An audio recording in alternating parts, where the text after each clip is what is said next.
Brasil, chegou ao Brasil, aliás, um ex-juiz, e rezou a primeira missa no Brasil. O Frei Henrique Soares, que muita gente chama Frei Henrique Soares de Coimbra, porque ele era de Coimbra, ele era juiz na casa da relação em Portugal, que chamava-se o desembargo do Paço. O Frei Henrique Soares era antes um juiz e trocou a toga pela batina. Profundas raízes portuguesas, mas que já eram nossas desde o descobrimento do Brasil. Se desenvolve desde as ordenações afoncinas, manuelinas, filipinas. Ela se desenvolve desde essa época e até hoje ela tem as suas raízes no direito brasileiro, raízes profundas no direito brasileiro. Justiça na sociedade colonial atendia a uma série de demandas, estruturas, instituições, enfim, montadas pela metrópole. Montadas pela metrópole no interesse da metrópole. Era o caso dos juízes de fora, era o caso do ouvidor geral, a ouvidoria geral que foi criada nos primórdios da colonização do Brasil, posteriormente, como já disse, os juízes de fora, e a partir do século XVII, nós temos, século XVIII, para ser mais preciso, século XVIII, nós temos a instalação do Tribunal da Relação. Tribunal da Relação, primeiro na Bahia, o Tribunal da Relação de Salvador, e depois o Tribunal da Relação do Rio de Janeiro. Até hoje temos no Rio de Janeiro a Rua da Relação, que tem esse nome não por outra razão, por ela ser o caminho para a Rua do Lavradio, onde ficava, região na qual ficava o Tribunal da Relação, desde a primeira versão dele, dos primórdios dele, ainda no século XVIII. Há uma certa tendência de olhar essa história ao longo, desvalorizando a herança portuguesa. Essa herança portuguesa tem vários aspectos positivos. Uma tendência à profissionalização do judiciário também se mostra no STF, embora seja um tribunal também com aspectos políticos. A própria estrutura política das sesmarias, você tem isso daí com as ramificações nos estados. Então, toda essa estrutura se mostra presente até hoje. A coroa portuguesa, assim como a coroa imperial brasileira, sabia que era prudente evitar uma junção entre o judiciário e as oligarquias provinciais, as oligarquias das capitanias. Quem era da Bahia não virava juiz na Bahia, quem era de Santa Catarina não virava juiz em Santa Catarina, quem era do Maranhão não virava juiz no Maranhão, que até hoje são um problema para a defesa do judiciário, né? Para a sua independência, para a sua autonomia.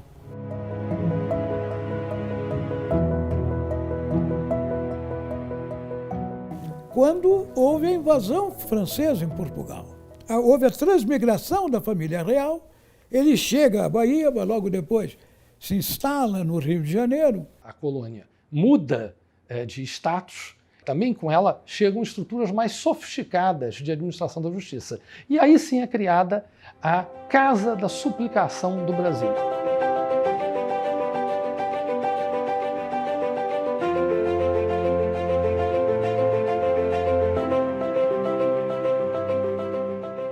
E o que era essa Casa da Suplicação? Era a instalação no Brasil de um outro tribunal de maior instância no reino português. A Casa da Suplicação do Brasil é um tribunal superior aos moldes da Casa da Suplicação de Lisboa, que traz para a sociedade brasileira, a sociedade colonial à época ainda, mas traz a ela a possibilidade de ter um tribunal nos moldes da última instância em Lisboa, da última instância em Portugal. O Brasil passa a ter uma última instância. As pessoas se dirigiam à justiça num passado remoto na condição em que essa palavra suplicação sugere. Se dirigiam à justiça como suplicantes. Como no medievo, os peticionários na rua se dirigiam ao rei ou ao preposto do rei com os canudinhos de papel na mão, com as suas súplicas. A Casa da Suplicação de Lisboa continuou com jurisdição sobre duas importantes áreas do Brasil: o Grão-Pará, o futuro estado do Maranhão. A Casa da Suplicação era instalada no Rio de Janeiro, na Rua do Lavradio, próxima ao antigo Tribunal da Relação, e passou a ser uma referência de Tribunal Superior aqui no próprio Brasil. Antes, as causas, em última instância, eram decididas em Portugal. Teve um deslocamento do centro de poder de Lisboa para o Rio de Janeiro. Daí você trouxe toda a estrutura de poder para o Rio de Janeiro. Essa foi a grande mudança que nós tivemos.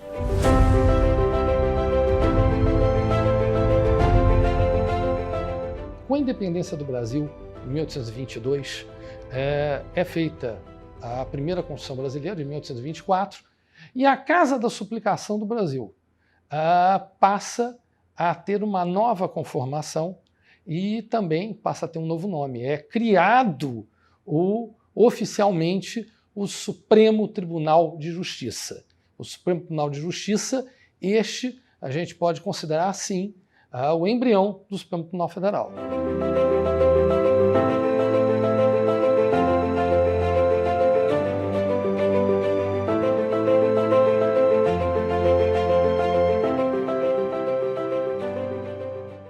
A ruptura política você teve em 22. Ela representa a organização do Estado.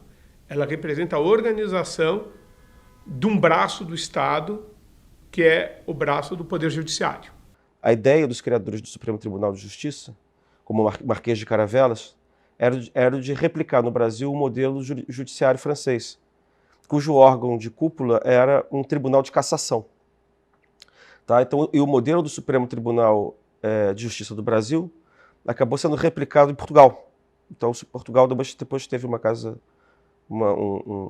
a Casa de Suplicação de Portugal ficou substituída também pelo Supremo Tribunal de Justiça.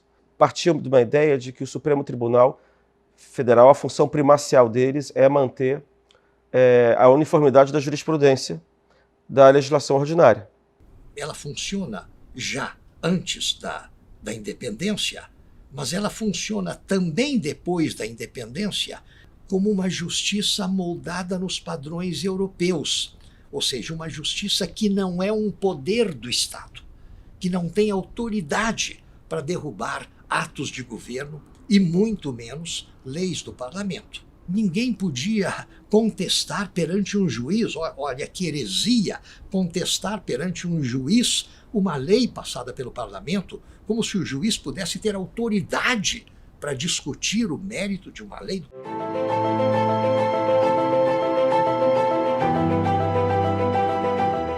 O advento da República por meio de um golpe militar e a posterior reorganização do sistema político brasileiro a partir da Constituinte de 1891 foram processos que tiveram fundas consequências nos anos seguintes de funcionamento do Supremo Tribunal. Durante o Império, era um Estado unitário, nós não éramos uma federação. Este Supremo Tribunal Federal, que vai se instalar em fevereiro de 1891, por efeito da Constituição, primeira Constituição republicana e segunda Constituição do Brasil, esse já é um Supremo Tribunal Federal.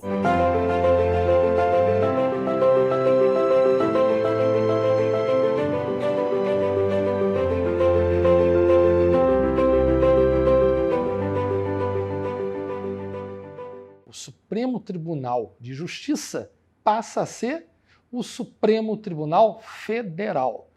E tem entre os seus grandes desafios iniciais exatamente dirimir litígios entre os estados, litígios até mesmo entre a fixação de limites territoriais entre os estados. E se você notar a composição, a primeira composição dos ministros do Supremo, eles tinham um título nobiliárquico, que eles vieram do Supremo Tribunal de Justiça do Império.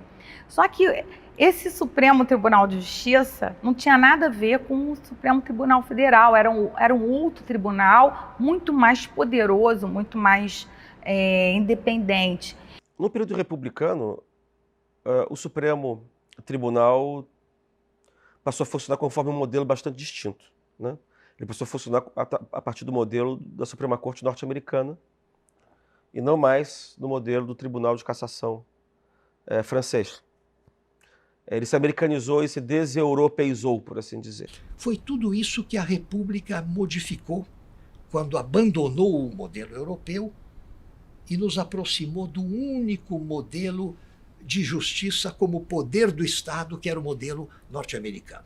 E um sistema em que o juiz está, sim, autorizado, não só a contestar atos de governo, como até mesmo a negar vigência a leis do Congresso Nacional, na medida em que as considerem compatíveis com a Constituição. Não havia nenhuma experiência, na verdade, de exercício por uma Suprema Corte independente de um poder tão grande como é esse de anular leis ou atos normativos produzidos pelos outros poderes em nome da Constituição. O Supremo só vai começar a funcionar de verdade de uma maneira um pouco mais organizada e, do ponto de vista teórico, doutrinário, conhecer o sistema americano e num ambiente menos ditatorial no final do governo Prudente de Moraes, que é por volta de 1897.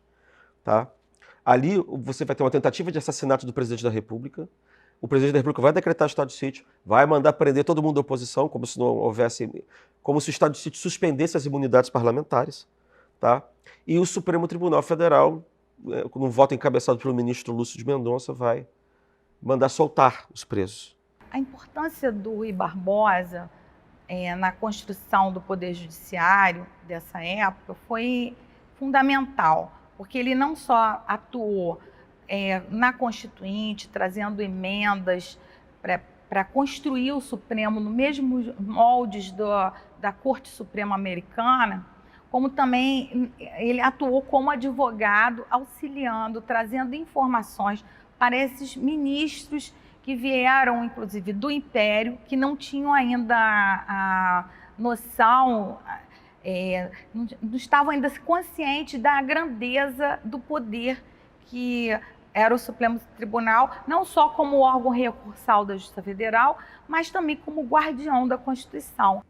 E o Supremo Tribunal Federal, a essa época, então, passa a ser instalado, primeiramente, funciona provisoriamente no prédio do atual Centro Cultural da Justiça Eleitoral, na Rua 1º de Março, no Rio de Janeiro, aqui no Rio de Janeiro, a época que também pela Constituição de 1891 vira Distrito Federal, e posteriormente o Supremo Tribunal Federal, já com a denominação definitiva e republicana, passa a ser instalado no prédio da Avenida Rio Branco, na Cinelândia, a partir de 1909, quando ele passa, digamos assim, a ter uma sede definitiva. Até então ele tinha sedes provisórias, mas pela importância crescente que a instituição estava assumindo, a partir de 1909 ele assume esta posição de destaque no centro do Rio de Janeiro.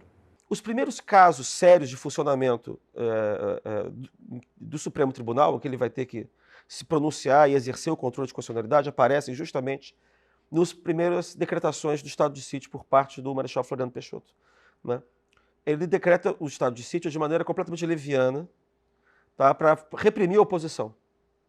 Então ele quer prender os deputados e senadores da oposição, decreta o estado de sítio, inventa um pouco a ideia de que existe uma ameaça de comoção intestina, tá, e manda prender. Rui Barbosa impetra habeas corpus junto ao Supremo Tribunal, sustentando que a forma pela qual o estado de sítio foi decretado é inconstitucional. E aí os ministros do Supremo, que continuam funcionando naquele mesmo prédio lá da Rua do Lavradio, né, eles são obrigados a lidar pela primeira vez com o problema da jurisdição constitucional. Ou seja, eles não existe controle concentrado de constitucionalidade na época. O que você tem é o controle difuso, né? Então ele impetra habeas corpus e no julgamento do habeas corpus, se os ministros acreditarem que a decretação do habeas corpus foi inconstitucional, e de fato era, né, eles tinham que, né, anular a ordem de prisão e soltar os presos. Quando o Supremo começa a ensaiar a fazer isso, o Marechal Floriano Peixoto envia um ajudante de ordens ao Supremo Tribunal Federal fazendo uma pergunta bastante capciosa e que, na verdade, era uma ameaça muito pouco velada. Que ele dizia o seguinte, ele pediu para perguntar aos ministros do Supremo Tribunal quem era competente para conceder habeas corpus no caso de prisão dos ministros do Supremo Tribunal Federal. Ou seja, o Floriano ameaçou o Supremo Tribunal, caso soltasse os presos, de prender os ministros do Supremo Tribunal Federal.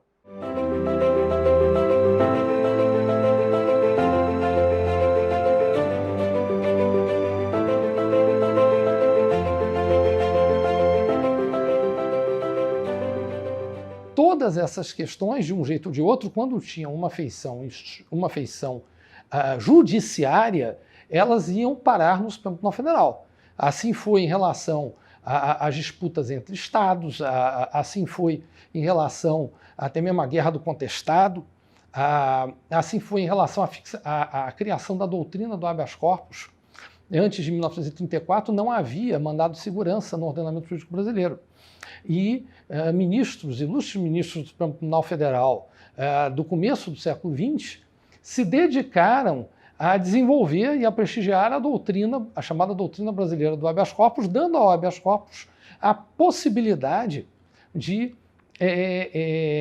fazer um papel, vamos dizer assim, um papel improvisado na substituição do mandado de segurança antes da existência dele. Uma interpretação do Rui Barbosa e depois do Pedro Lessa ministro, o ministro mais liberal que havia,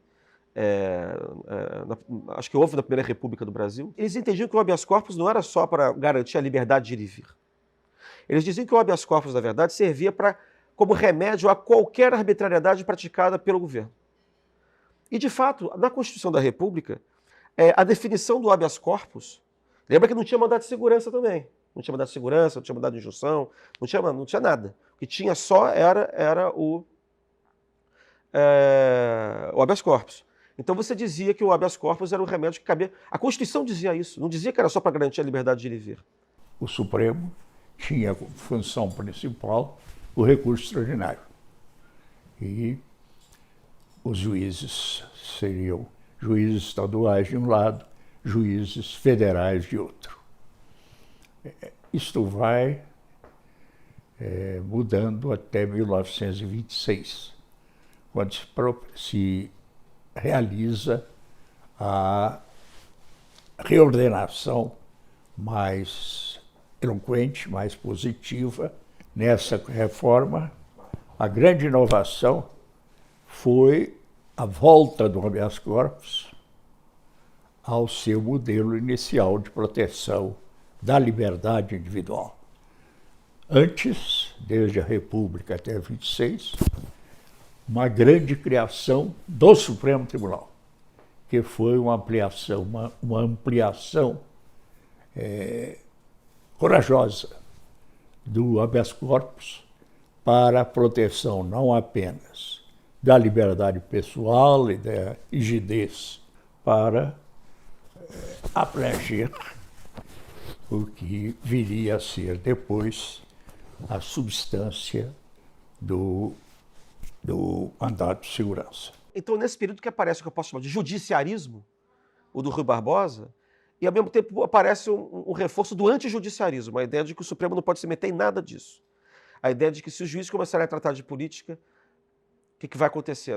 A judicialização da política levará à politização do judiciário. Tá? E, ao contrário, o discurso de que o judiciário tem que interferir. É o período mais interessante do Supremo, talvez. Eu não diria nem só na Primeira República. Eu acho que é o período mais interessante do Supremo até a década de 1990, até o período posterior à Constituição de 1988.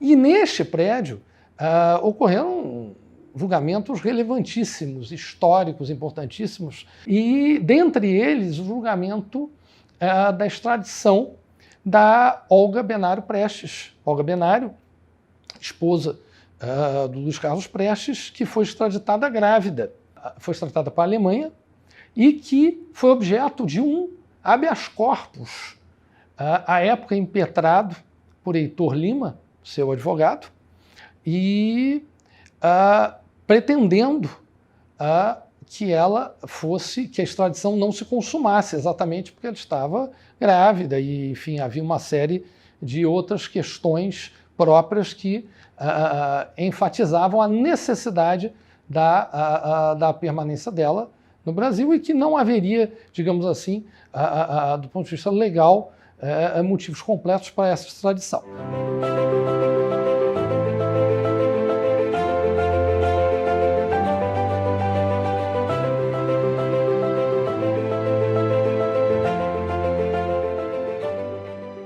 A entrega de Olga Benário às autoridades alemãs, que era a sua nacionalidade, já é uma bofetada no esquema do judiciário brasileiro,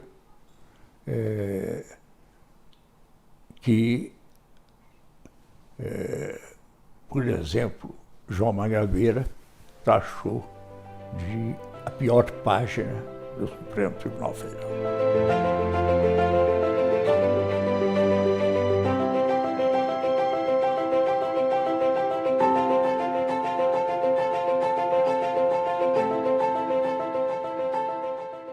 A única coisa bonita dessa gente, dessa coisa triste, foi que, como ela estava grávida, deixaram ela nascer a criança e deixaram amamentar até que fosse entregue coisa.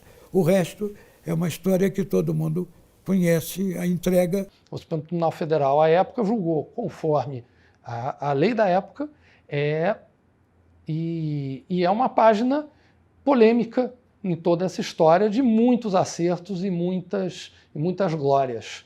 É uma história que não se pode esquecer, até para se aprender com as lições dela. O Brasil hoje não poderia entregar porque nós não aceitamos a pena de morte, entendeu? Ainda recentemente, quando o Battisti, o governo italiano teve que assinar um documento que não aplicaria a pena, não de morte, que não seria, mas nem a prisão perpétua, porque nós não reconhecemos pela nossa Constituição nem a prisão perpétua, nem e tampouco a pena de morte.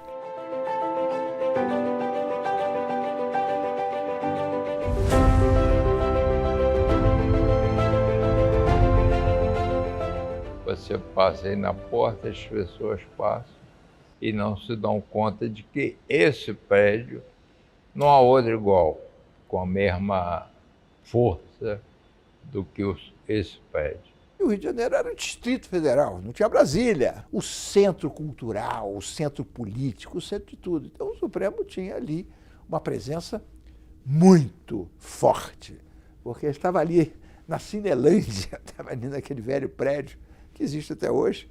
Hoje é o Centro Cultural da Justiça Federal, um prédio lindo. O plenário, onde os ministros se reuniam, segue lá, igualzinho, com os mesmos móveis. Eu acho que ele tem um papel fundamental, que era o papel de ser, no Distrito Federal, né, ser um poder importante para o equilíbrio da democracia.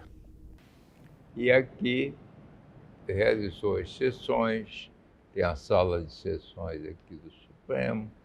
Aqui o Supremo funcionou, aqui foi criado toda a jurisprudência brasileira em todos os campos, criminal, civil, direito de família, direito dos imigrantes, o Supremo Tribunal resolvia. O prédio histórico do Supremo Tribunal Federal, na Avenida Rio Branco, na Cinelândia, no Rio de Janeiro, ele evoca, além da tradição dos gloriosos magistrados que exerceram ali o seu mistério, ele evoca a tradição e o papel do Supremo Tribunal Federal na consolidação do direito do Brasil, na consolidação da justiça, na realização da justiça no Brasil e na consolidação da democracia no Brasil. Há um livro que foi editado, até que vale a pena ler, chama-se Autos da Memória, que era um projeto nosso